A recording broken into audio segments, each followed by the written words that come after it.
Hello বন্ধুরা, সুপর্ণার রান্নাঘরে আমি আজকে আপনাদেরকে নিয়ে যাব পকোড়া স্পেশাল।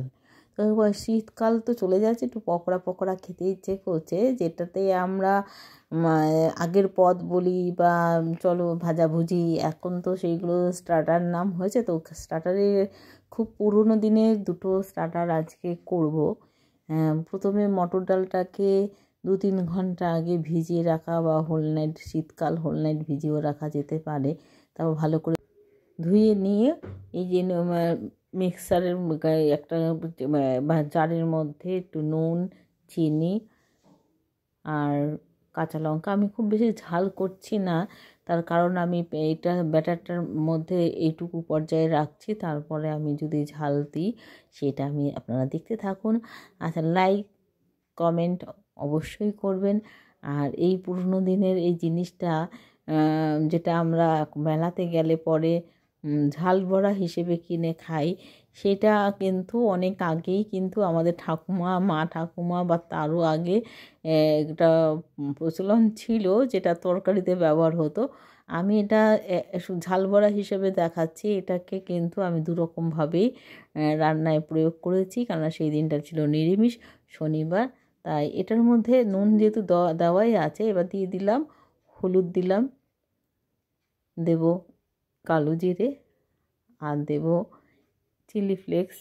তো চিলি ফ্লেক্সটা প্রথমে আর কি ভাবলাম কাঁচা লঙ্কাটা যদি বেশি ঝাল হয়, তারপর দেখছি যে না, আরেকটু দিলে ভালো হয়, কারণ ঝাল বড়া যদি ঝাল না হয় সেটা আর ঝাল বড়া থাকে না।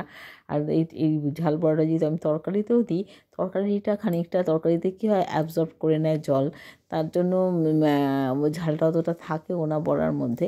তো সেইভাবে আমি এটাকে একটা পকোড়ার মতন পকোড়া বলতে পারি, অবশ্যই বলতে পারি।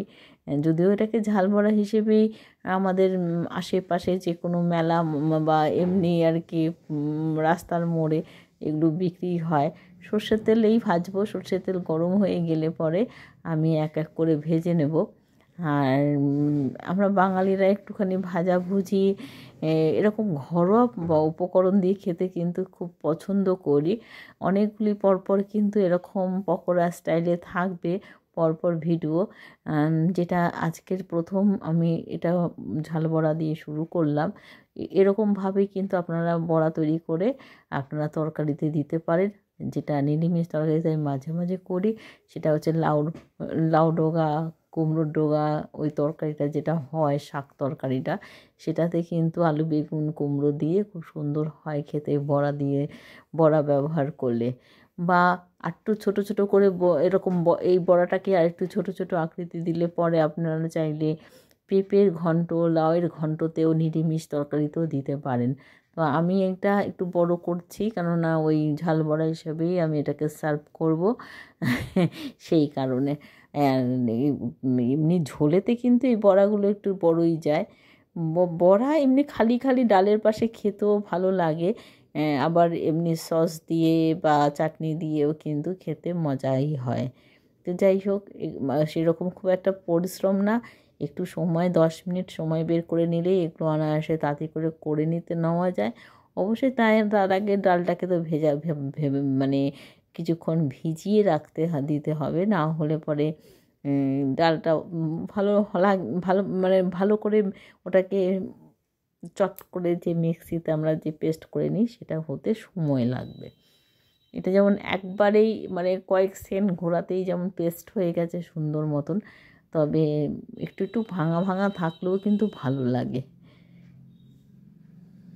2 ধাপ ভেজে নিচ্ছি, 3 ধাপে ভাজাটা কমপ্লিট হবে, কেননা অনেক তেল দিলে তো নষ্ট হবে। এই তেলটা দিয়ে আমি তরকারি রান্না করব, আজকেই করব। আর এটা এই বাকিটা যতটা লাগবে, তারপর যে বাকি তেলটা কড়াইতে পড়ে থাকবে, সেটা দিয়ে আমি অন্য কিছু একটা কাজ করব, সেটাও দেখিয়ে দেবো আপনাদের সঙ্গে। শেয়ার তো আমার করতেই হবে, কেননা আপনারা আমার বন্ধু। আর বন্ধুদের সঙ্গে কোনো সেরকমভাবে খুব একটা গোপন ব্যাপারটা রাখা হয় না। বসিয়ে দিয়েছি ফুলকপি, আমাদের চিরাচরিত আপনজন, যেটা হচ্ছে ফুলকপির বড়া। প্রত্যেকে কিন্তু খুব পছন্দ করে ফুলকপির ঝোল ঝাল বা রুটি খাওয়া তরকারিতে যত না পছন্দ, তার থেকে কিন্তু অনেক বেশি পছন্দ হয় এই যে ভেজ ডালে ব্যবহার করা ফুলকপি আর ফুলকপির বড়াতে।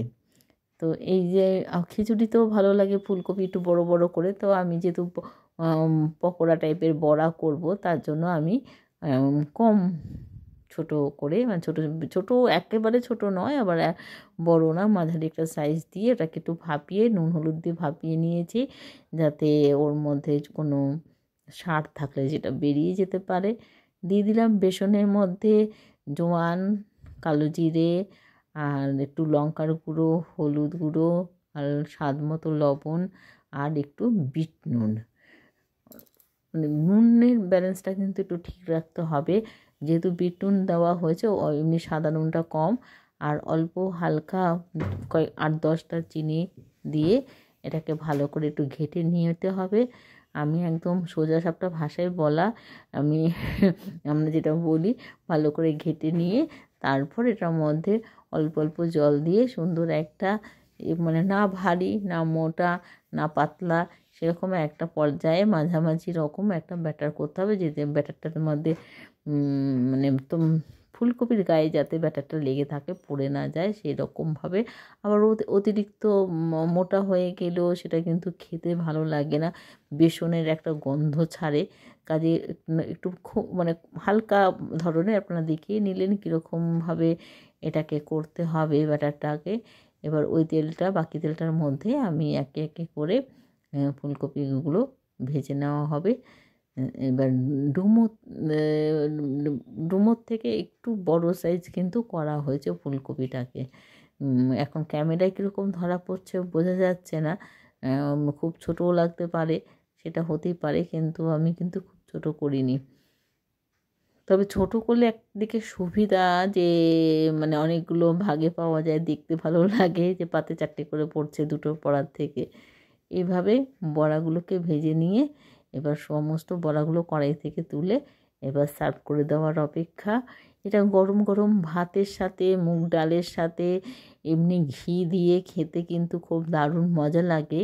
তার পাশাপাশি ভাজতে ভাজতে শুধু শুধু নুন টুন চেক করার নাম করে একটু বাঁ হাতে একটুখানি চলতেই পারে, মুখ মুখ হাত এগুলো চলা যেতেই পারে। এটা ডান হাতের কাজ হলো, আমরা বাঁ হাতে এগুলো অনেক সময় চেখে নিই। তো যাই হোক, এই যে এটা ছিল ফুলকপির পকোড়া আর ডালের বড়া।